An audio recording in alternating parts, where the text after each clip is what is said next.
বলিউডের dream girl Hema Malini একসময় পর্দা শাসন করা এই সুপারস্টারের জীবনে এমন এক সংকট এসেছিল যা টেনে নিয়েছিল পুরো 10 বছর।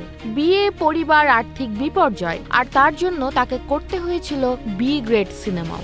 1980 সালে ধর্মেন্দ্রকে বিয়ের পর যখন ব্যক্তিগত জীবনে স্থিরতা ফিরছিল, ঠিক সেই সময়েই সামনে এলো এক ভয়াবহ খবর।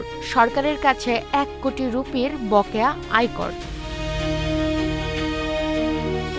জীবনী গ্রন্থ Hema Malini beyond the dream গার্লে লেখক রামকমল মুখার্জি উল্লেখ করেন, এই কর সংকটই ছিল হেমার জীবনের সবচেয়ে বড় দুঃসময়।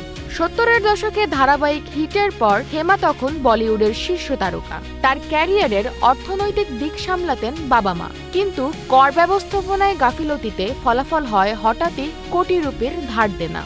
ধর্মেন্দ্র সেই সময় সাহায্যের হাত বাড়াতে চাইলেও হেমা তা নেননি। জীবন অবাক না করলে কে করবে? 28% মিল্ক ফ্যাটের অবাক করার সাথে ফ্রেশ মিল্ক পাউডার। জীবন অবাক করুক প্রতিদিন। বাবার মৃত্যুর পরপরই পুরো সংকট স্পষ্ট হয়। বছরের পর বছর বকেয়া কর জমে তৈরি হয়েছিল বিশাল আর্থিক জট। এই বিপদ কাটাতে দরকার ছিল দ্রুত অনেক টাকা, কিন্তু বড় ব্যানারগুলো তখন হেমাকে নিতে চাইছিল না ঝুঁকির কারণে। বাধ্য হয়েই করতে হয়েছিল অসংখ্য বি গ্রেড সিনেমা। এটাই ছিল হেমার জীবনের সবচেয়ে খারাপ সময়। টানা 10 বছর ধরে ঋণ শোধ করতে হয়েছিল।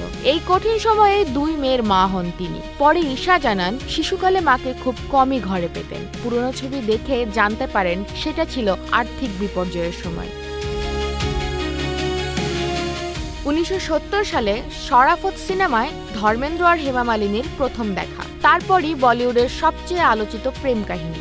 নানা বিতর্ক পেরিয়ে 1980 সালে বিয়ে করেন দুজন। 2025 সালের 24 নভেম্বর 89 বছর বয়সে মুম্বাইয়ে প্রয়াত হন বলিউড কিংবদন্তি ধর্মেন্দ্র।